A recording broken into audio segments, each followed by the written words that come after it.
What's up, ladies and gentlemen? It's the regulator back, and I'm here for another shave.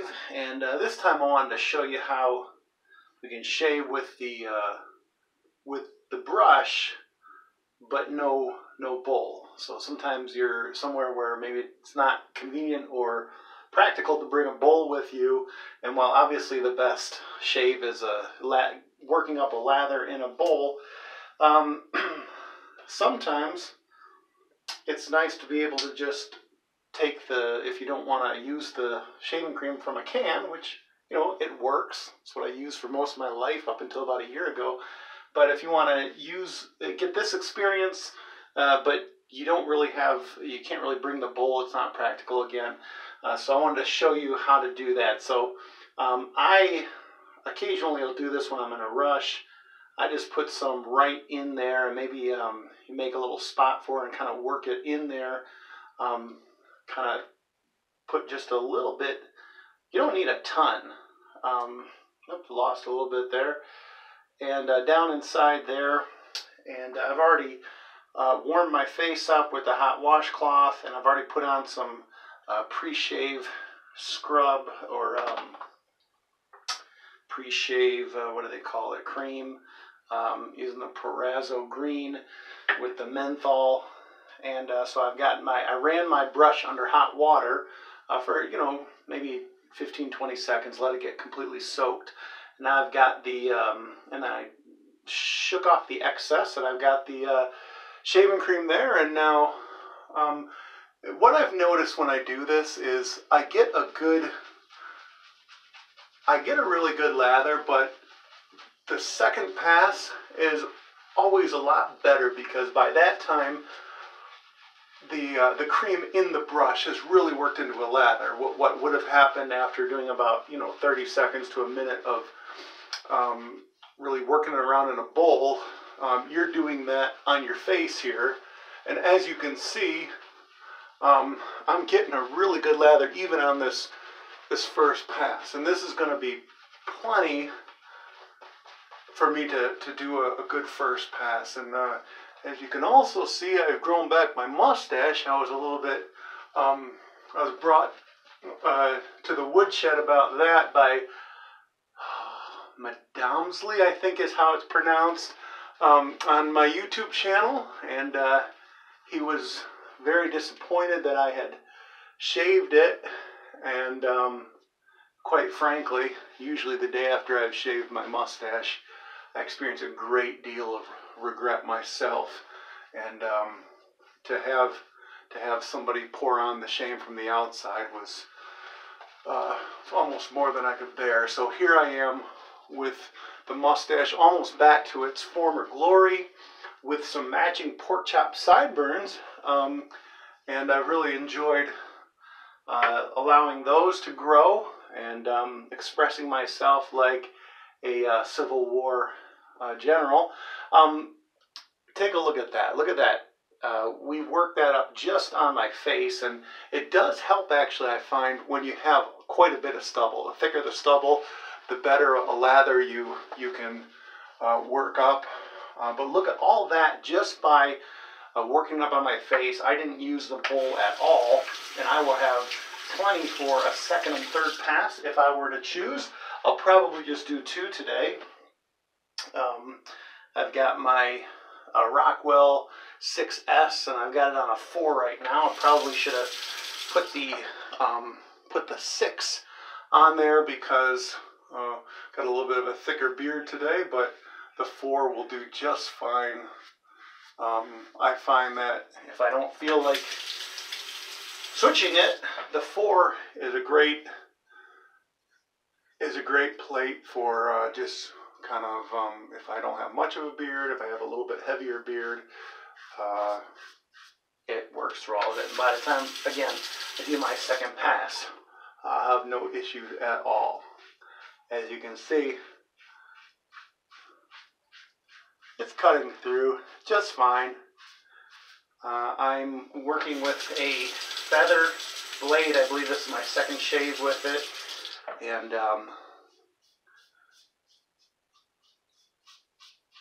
feathers are always plenty sharp enough Okay, so we're almost done with that first pass.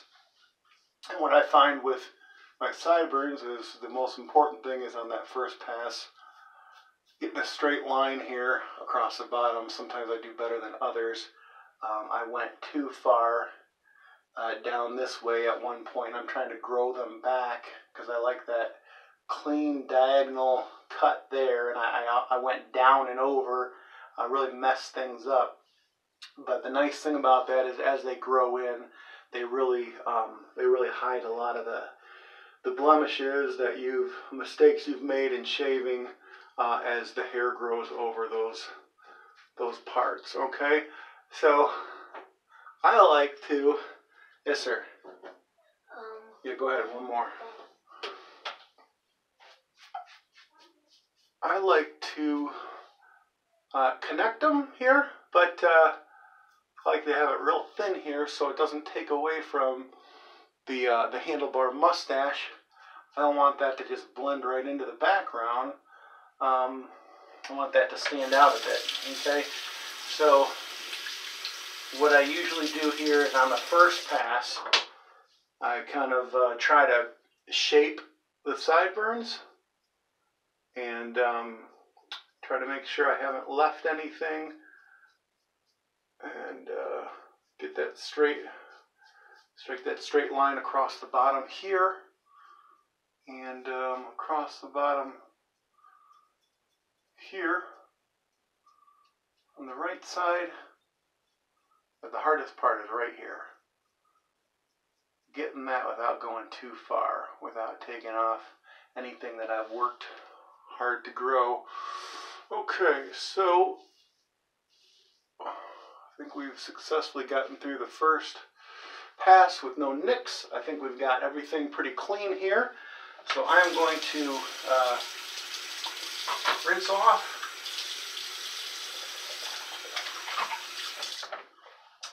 And pat down. And I'm going to go for a second pass here just to smooth it out. It looks clean, but you can feel, and there's a couple patches it looks like I was negligent with. So we want to make sure everything's clean and everything's smooth. And usually with two passes, I can do that. Now, notice how easily this is going on, how thick the lather is. Like I said, by this point, the lather is as thick and generous as it ever has been when using a bowl, because I worked it up on my face in that first pass. Okay, so and you notice I've got all I need here. It's more than I'll need, much more than I'll need for a second pass. And you saw I just put that little bead in, push that down into the brush at the beginning, and that was all I needed. So, do you need a bowl? You don't need one.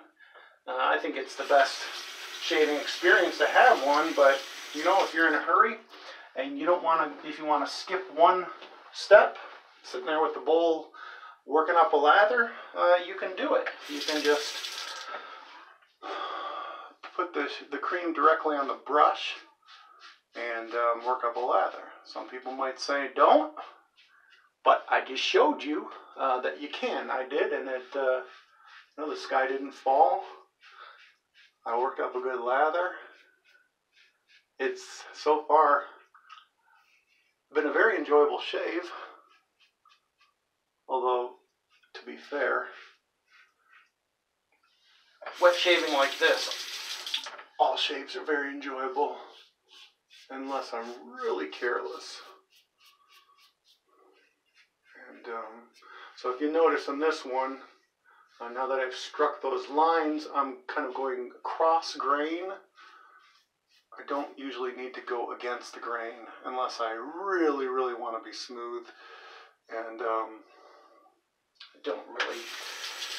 don't often feel the need to do that. But going across the grain here gets any of those rough corners or rough spots. I got this cleft in my chin like Gaston. I feel his pain.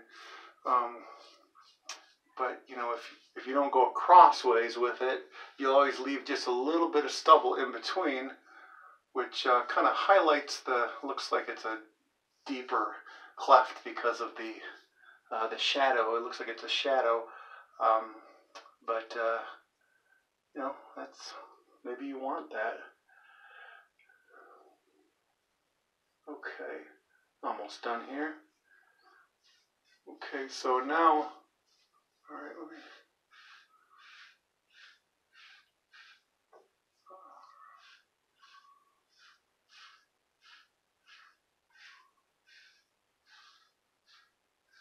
I don't know what, my neck is really weird. The grain here, if I go down, I'm going against the grain. And then it's like it swirls all over the place up here. It's very odd the way my grain is on my neck. I don't know if that's genetic or if that's from, who knows. Okay. Rinse that off. Okay. Probably could have done a little better job with around my mustache, but we are shaved. And now I'm going to take my Perazzo aftershave lotion, cream, and this stuff is very, very nice. I've talked about it before. It's got a cooling sensation to it, the menthol. You put it on, you walk out of the bathroom, and as you're walking, the cool air of the house just blows against it, and feels very, very refreshing. I usually put it all over. As you can see, it's a little warm in here. You probably see me sweating. Kind of closed up in this bathroom right now, but this will feel very good. And that's it. I am done. I am all shaved and ready to go. All without a bowl. Whipping up a lather on my face, using my stubble to my advantage. Thank you for watching, and thank you for taking an interest in my facial hair and my journey to the most outrageous and ridiculous looks out there. Have a great day. Enjoy your summer. Stay safe. Goodbye.